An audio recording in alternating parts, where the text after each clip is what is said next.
And welcome everyone to the US Web Design System monthly call for December of 2024.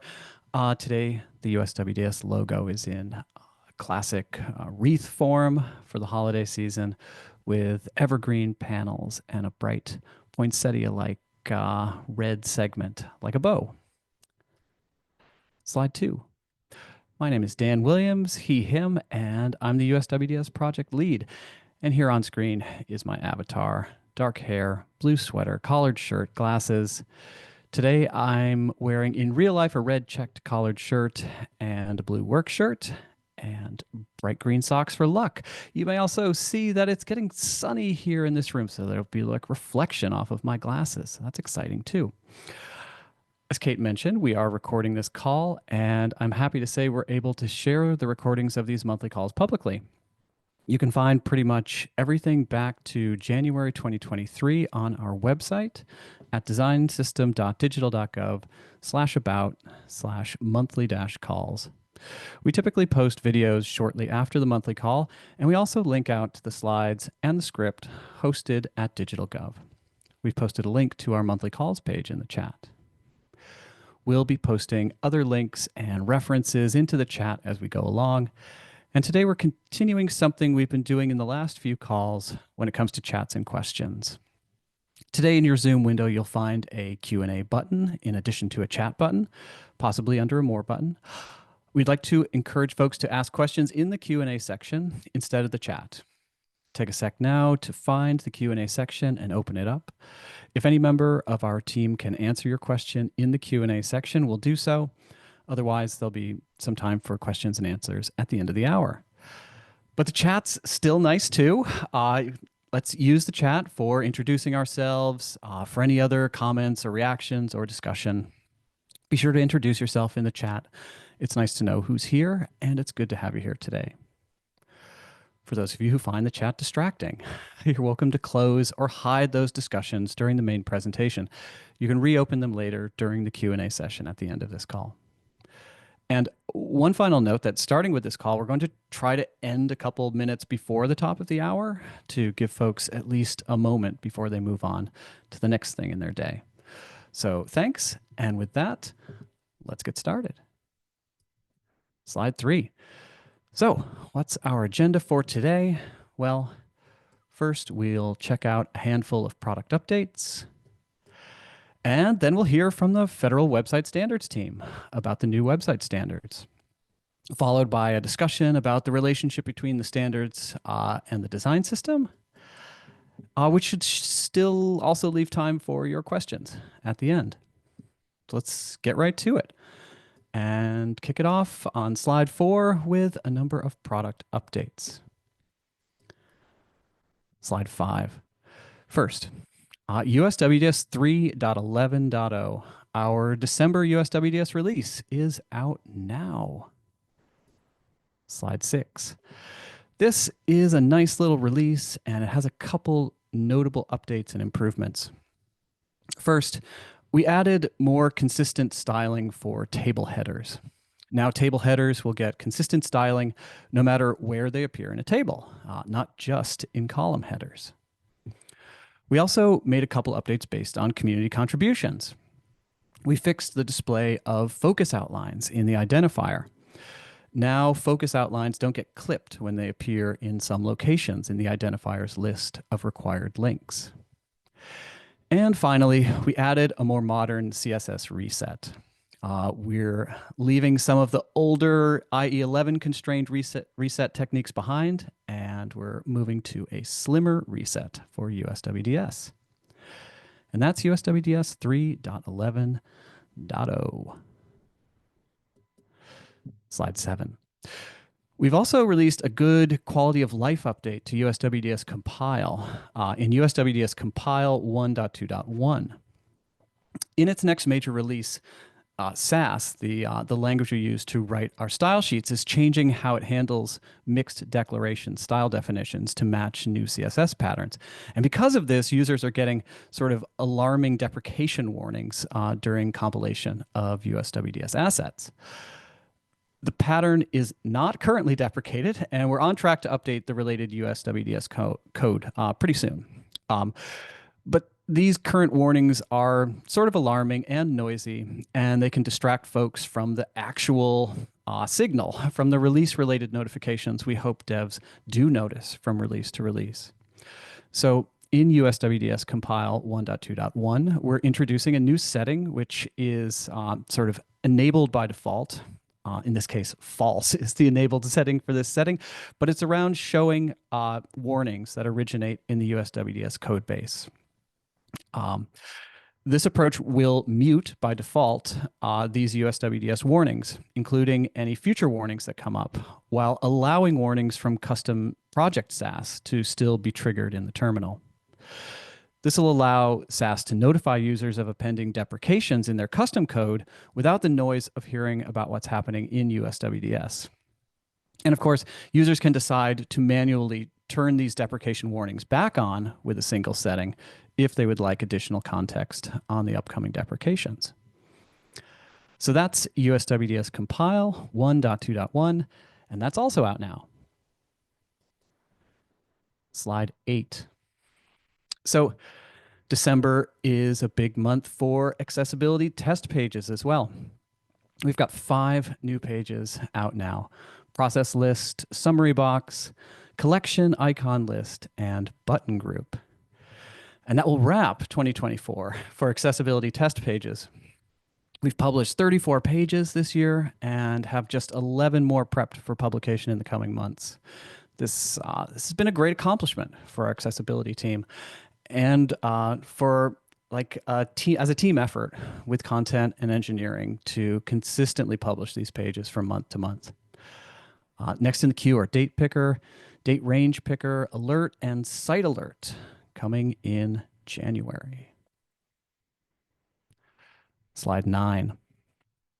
We've also updated and released a new version of the USWDS beta design kit for Figma. This new version tidies up the layers and directories in our components, better conforming to naming best practices, and also making it a bit more straightforward to select layers in our components. We posted a link to the USWDS design kit in the chat. Slide 10. There are 3 public discussions to highlight this month as well. The first is an active discussion about providing support for user preferences. The original discussion topic raises a few user browser preferences. They're called prefers color scheme, prefers contrast, and prefers reduced motion. USWDS has done a lot of work over the last year in supporting high contrast and forced color mode, though this has been through the mechanism of the forced colors media query and not via prefers contrast. We also prefer solutions with reduced motion, so we haven't spent much time investigating reduced motion solutions. But the last one, prefers color scheme, is media query speak for supporting something like dark mode. And that's a place where we could use some more opinions. If you want to support dark mode or have tried to implement support for dark mode inside of USWDS or outside of USWDS, we'd be interested in hearing from you in this discussion. Beyond dark mode, we'd also like to direct folks to this month's accessibility discussion on HTML titles and accessibility. Providing good HTML titles is also one of the new draft federal website standards, which we'll hear more about later in this call. So I think folks would benefit from more discussion about what's working when it comes to the accessibility and usability of titles. And finally, we've posted a public version of last month's monthly call Q&A in our GitHub discussions as well. You can check that out via the link in the chat if you missed last month's call. Slide 11. We're also moving ahead in the world of pattern and component proposals. We're happy to announce that at long last, we've decided to move ahead with the tabs component proposal. We'll publish the approved formal proposal once we've finalized it, and we'll be taking on experimental development for that component. And we will use the tabs component to work out engineering, accessibility, usability, and documentation requirements for experimental components. So more to come on tabs as we move into 2025 and toward the release of USWDS Elements and USWDS Core in the spring. One of the things that is particularly appealing about moving forward for us with tabs now is we think it might play a role in some of our documentation when it comes to documenting a future state of USWDS. So hopefully it'll be useful for you all as well. We've also decided to move forward with a pattern proposal for helping users to know when their information is pre-filled in a form. We'll be drafting a formal proposal for a community comment shortly, including how exactly we should add this to the USWDS pattern library, working with the team from the VA who proposed it. And we're deciding not to proceed with a proposal for a toast component. Our accessibility and usability review of this component revealed consistent accessibility issues with implementations of toast that make this component less of a good match for USWDS applications. You can find our research and reasoning in the toast discussion, which we're posting a link to that discussion in the chat.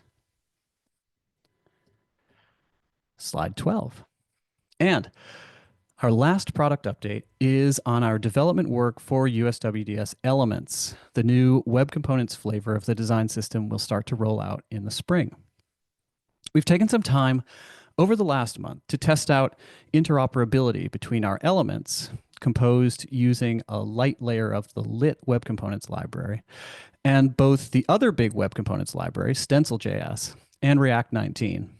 And while there may still be some need for a custom React wrapper in versions older than 19, we're happy to report that we're finding successful practical interop with both Stencil and React 19. So there's more to come on this in the coming months, but delivering components that pass attributes and properties seamlessly between differing development frameworks, in addition to reliable event handling and predictable lifecycle methods, is one of our goals with USWDS Elements, so teams can use these components in all kinds of existing tech stacks. And that is it for this month's product updates. Slide 13. So, as I'm sure many of the folks on this call are aware, there's been a bit of a change over the last few months when it comes to the website standards referenced in the 21st Century Integrated Digital Experience Act, or 21st Century IDEA. Starting in January 2020, the USWDS website held like the canonical version of the website standards referenced in 21st Century IDEA. This first set of standards directed teams to use the USWDS maturity model to deliver a great digital experience. Starting in September, USWDS no longer maintains this standard. And going forward, a new federal website standards team is responsible for a new set of standards. So there have been a lot of changes in the world of federal website standards. And this month, we wanted to talk with the federal website standards team to hear about what's changed in the standards, about how that team is approaching the work of developing new standards. And we also wanted to leave some space for a discussion about how USWDS and the federal website standards relate, how they're different, how they work together. Slide 14. So to that end, let me introduce Renata Philippi. Renata is the acting program manager for the federal website standards. Renata, take it away. Thank you, Dan, for the introduction. My name is Renata Philippi. I am a White House Presidential Innovation Fellow who has been working on building website standards to help agencies provide high-quality, consistent digital experiences for anyone. I'm a white woman with shoulder-length dark blonde hair. I have on purple-rimmed glasses and a navy blue blouse. Slide 16. Today we'll go over why we need standards, the 90-day pilot we ran, and the standards we launched with. Slide 17. Let's start with the background. Slide 18. Per analytics.usa.gov, federal government websites see 1.75 billion web sessions per month. Slide 19. Per a White House fact sheet on building digital experiences for the American people, these sessions represent over 80 million hours of interactions with the public. You can access the fact sheet through the link we posted in chat. Slide 20. Per analytics.usa.gov, 57% of that traffic is from mobile devices.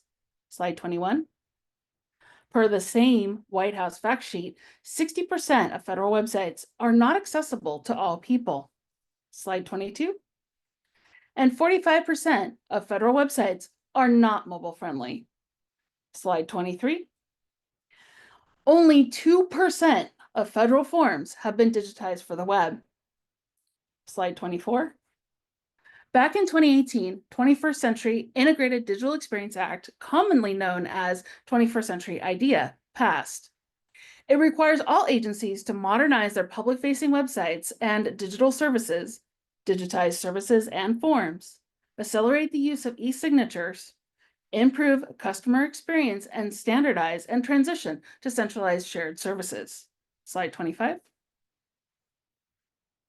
It meant that digital services should be accessible to people of diverse abilities, have consistent visual design and agency brand identity, content that is authoritative and easy to use or easy to understand, information and services that are discoverable and optimized for search, secure by design, secure by default, user-centered and data-driven design, customized and dynamic user experiences, mobile-first design that scales across a variety of device sizes. Through our user research, we heard from agency practitioners that they were not exactly sure what this meant for them. When 21st Century IDEA was passed, digital teams government-wide worked to meet the spirit of the law and improve the public's experience on government websites. Slide 26. Fast forward to 2023, agencies still needed more concrete guidance on how to implement the law. On the slide, we are showing 21st Century IDEA moving to the new policy guidance in the OMB memo M2322, delivering a digital-first public experience. The memo contains over 100 actions, including a set of timed actions. The ones we are talking about today is updating the website standards. M2322 says GSA, in coordination with OMB and relevant interagency bodies and stakeholders, will review and update as necessary the existing federal website standards to align with this guidance. These updates will include guidelines for branding, content, and search. Slide 27. We worked with OMB to develop a pilot to learn about what we could do to standardize the digital experience. Let's talk about that pilot. Slide 28. Our goal was to propose an initial set of evidence-based, auditable standards that will help agencies meet the public's expectations for digital experiences. Slide 29. Stakeholders from OMB and TTS started with a list of 30 potential standards that came from user research and used the RICE framework to score them. RICE stands for Reach, Impact, Confidence, and Effort. Or said another way, how much reach and impact will this feature have? How confident are we that we can deliver? And how much effort will it take to do so? We got the list down to 8 that we started with. We reached out to the members of the CIO Council's Digital Experience Council, which is a group of agency leaders who are all focused on improving the digital experience of their agency. We partnered with the VA, USAID, SSA, State, Air Force, CMS, DHS, and our internal partner, cloud.gov pages. We did user research with the public and with agencies, and desk research about industry best practices. We built prototypes, tested the content, got feedback, and iterated. Then we launched with 3 new standards. Slide 30. Let's talk about those standards. Slide 31.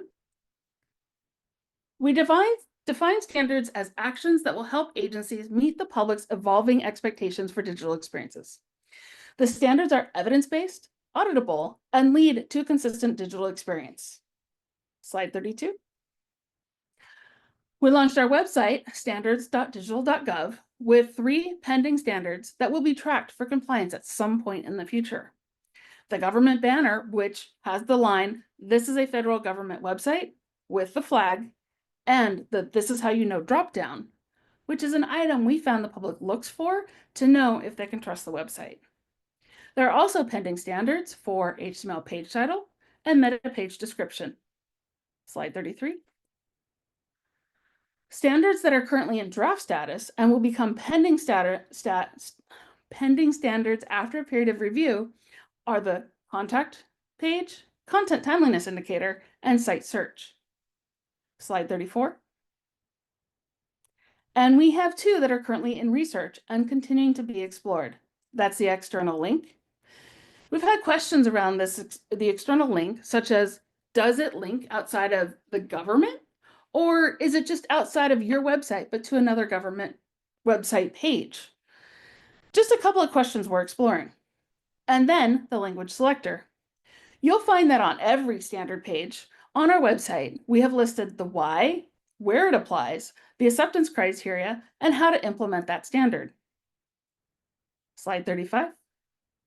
If you have any questions or want to see more, you can check out our website at standards.digital.gov, check out our GitHub discussions at github.com/gsa-tts/federal-website-standards/discussions, or email us at website.standards@gsa.gov. We may also have office hours at some point in the future. Slide 36. Thank you. Thank you. This is Dan again. Thanks, Renata. And I do have some questions.